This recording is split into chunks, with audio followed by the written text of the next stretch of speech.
Dans la vidéo d'aujourd'hui, une possible collaboration entre Messi et Lewandowski à l'Inter Miami. La date du match de l'année entre l'Argentine et l'Espagne a été révélée. Le commentaire de Mbappé sur le fait de ne pas avoir pu atteindre le chiffre historique de Messi. Et avant de commencer, n'oubliez pas de partager votre avis dans les commentaires. Existe-t-il un joueur capable d'atteindre le chiffre que Messi a réalisé en une seule année? Et si vous êtes passionné par ce sport magnifique, n'oubliez pas de vous abonner à la chaîne, de liker la vidéo et de la partager.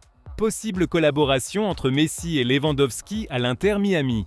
Il semble que Robert Lewandowski puisse jouer aux côtés de Lionel Messi au club américain de l'Inter Miami lors du prochain mercato estival, coïncidant avec le possible départ de la star polonaise du FC Barcelone à la fin de la saison 2025 en vue de 2026, lorsque son contrat expirera le 30 juin 2026.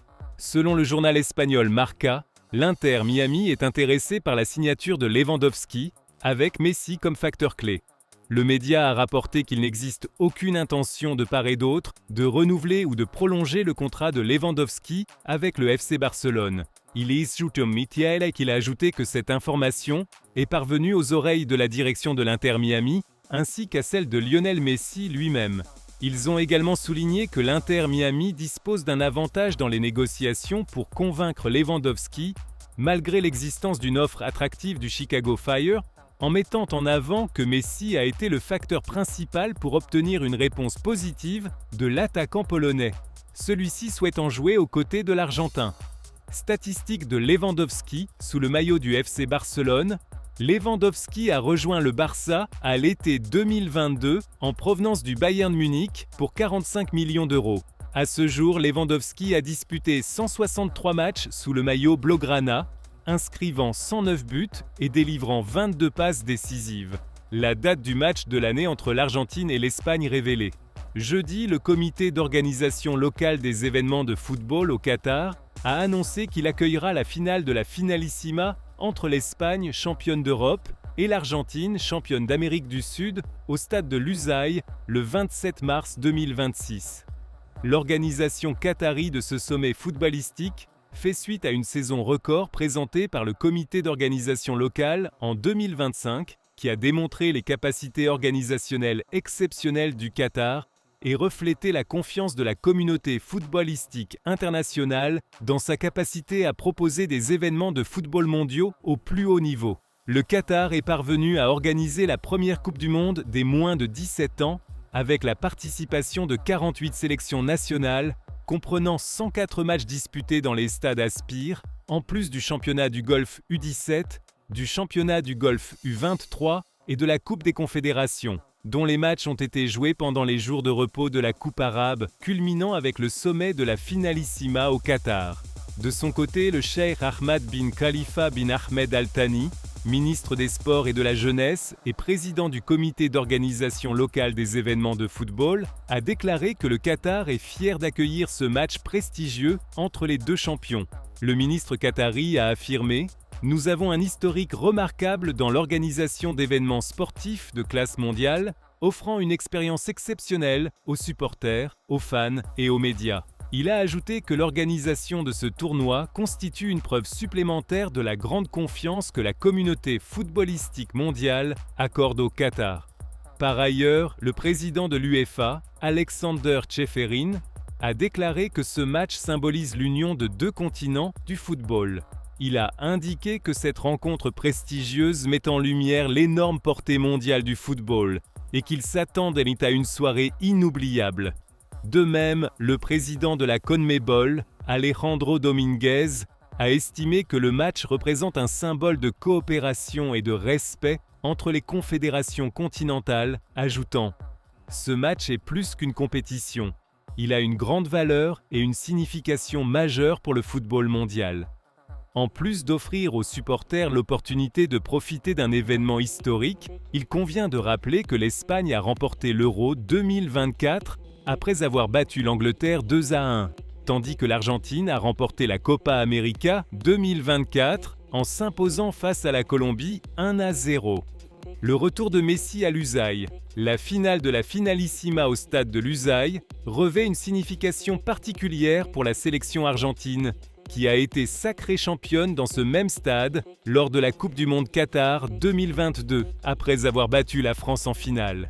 Le match sera donc l'occasion pour la légende Lionel Messi de revenir dans le stade où il a été sacré champion du monde. La rencontre promet d'être un véritable sommet du football entre les deux meilleures sélections nationales actuelles, l'Espagne occupant la première place du classement FIFA, suivie de l'Argentine avec un léger écart de points, ce qui reflète la force des deux équipes et ce qu'elles peuvent offrir à l'usaille le jour de cette confrontation tant attendue. Le commentaire de Mbappé sur le fait de ne pas avoir pu atteindre le chiffre historique de Messi. Le commentaire de Kylian Mbappé n'a été ni fugitif ni bref, mais s'est présenté comme une longue réflexion face au miroir de l'histoire. La réflexion d'un joueur qui comprend qu'il vit une année exceptionnelle à tout point de vue, tout en percevant qu'il existe un chiffre qui échappe aux limites du désir humain ordinaire.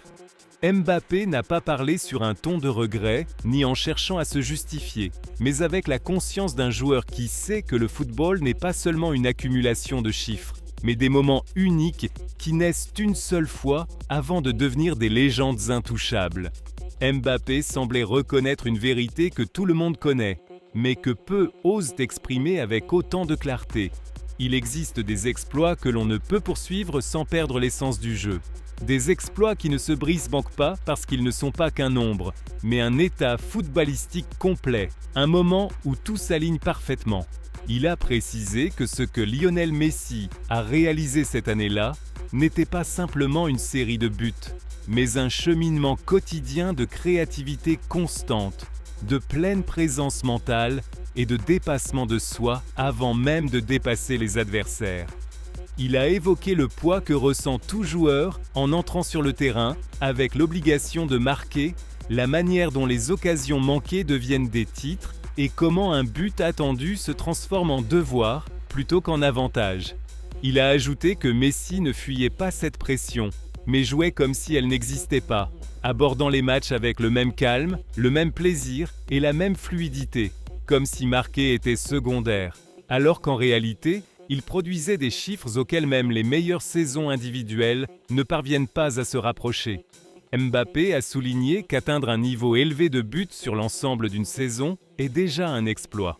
Mais le maintenir pendant une année entière, sans rechute, sans période de silence, sans que le corps ne se fatigue ni que l'esprit ne flanche, c'est ce qui transforme cet accomplissement en quelque chose de proche du miracle sportif. Il a déclaré qu'un joueur peut atteindre son pic pendant 2 ou 3 mois, peut-être une demi-saison, mais rester au sommet de janvier à décembre nécessite une combinaison rare qui ne se répète que quelques fois dans l'histoire du football. Avec un ton empreint de respect, Mbappé a expliqué que Messi ne rivalisait avec personne cette année-là, mais avec l'idée même du plafond possible du jeu, comme s'il testait jusqu'où un footballeur peut aller sans perdre son humanité ni son plaisir de jouer. Dès lors, selon lui, comparer n'importe quel joueur actuel à ce chiffre est injuste pour les deux. Injuste pour le joueur qui évolue à une autre époque et injuste pour le chiffre, né dans un contexte exceptionnel. Différent du passé comme du futur, Mbappé a insisté sur le fait que le football a évolué. Les défenses ont plus sont plus organisées, la pression physique est plus forte, l'analyse tactique plus précise et chaque détail est mesuré. Cependant, ce qui distingue le chiffre de Messi n'est pas seulement qu'il a été atteint à une autre époque, mais qu'il l'a été malgré toutes les difficultés qui existaient déjà alors, comme si Messi n'était pas le produit de son temps, mais en avance sur lui, imposant son propre rythme et obligeant tout le monde à courir derrière sans jamais le rattraper. Il a ajouté que la véritable ambition d'un joueur ne devrait pas être de battre tous les records, mais de comprendre sa place dans l'histoire et de savoir quand un défi est sain et quand il devient une poursuite illusoire. Il a souligné que son aspiration constante est d'être la meilleure version de lui-même et non de vivre enfermé dans la comparaison avec un joueur qui a inscrit son nom dans la catégorie de l'exceptionnel, car tenter d'imiter l'exceptionnel fait perdre son identité, tandis que le reconnaître donne l'espace nécessaire pour tracer son propre chemin. Mbappé s'est arrêté sur un point psychologique clé. Lorsqu'un joueur poursuit un chiffre historique d'une telle ampleur, il peut passer du statut de créateur de plaisir à celui d'esclave des chiffres, de joueur libre à machine à marquer. Il a souligné que Messi ne poursuivait pas ce chiffre. Il est venu à lui sans planification ni objectif déclaré. Et c'est là que réside sa véritable grandeur. Il n'a pas changé son style, il n'a pas joué pour le chiffre, mais pour le football, et le chiffre est venu de lui-même. Dans son discours, Mbappé a montré une acceptation totale du fait que certaines portes se ferment parce qu'elles étaient destinées à se fermer, et que l'histoire ne se répète pas, mais laisse des marques afin que les générations futures puissent dire « Ici est passé un joueur qui a changé les règles du jeu ». De son point de vue, le chiffre de Messi est l'une de ses marques indélébiles, inaltérables et irremplaçables. Il a conclu sa réflexion sur un ton mêlant ambition et humilité, affirmant que la plus grande chose qu'un joueur de sa génération puisse faire est de respecter ceux qui l'ont précédé et de construire sur leur base sans chercher à les effacer. Il existe des chiffres qui se battent et des chiffres qui se retiennent, et le chiffre de Messi appartient à cette seconde catégorie. Un nombre qui ne sert pas à comparer, mais à rappeler que dans ces moments les plus rares, le football est capable de produire quelque chose qui dépasse la logique et se rapproche de la légende éternelle. Qu'avez-vous pensé de la vidéo? Êtes-vous impatient de découvrir ce que 2026 nous réserve? La finalissima, toutes les ligues du monde et la Coupe du monde tant attendue. Nous, en tout cas, nous sommes très enthousiastes et, comme toujours, nous allons réaliser les meilleures vidéos pour vous. À très bientôt.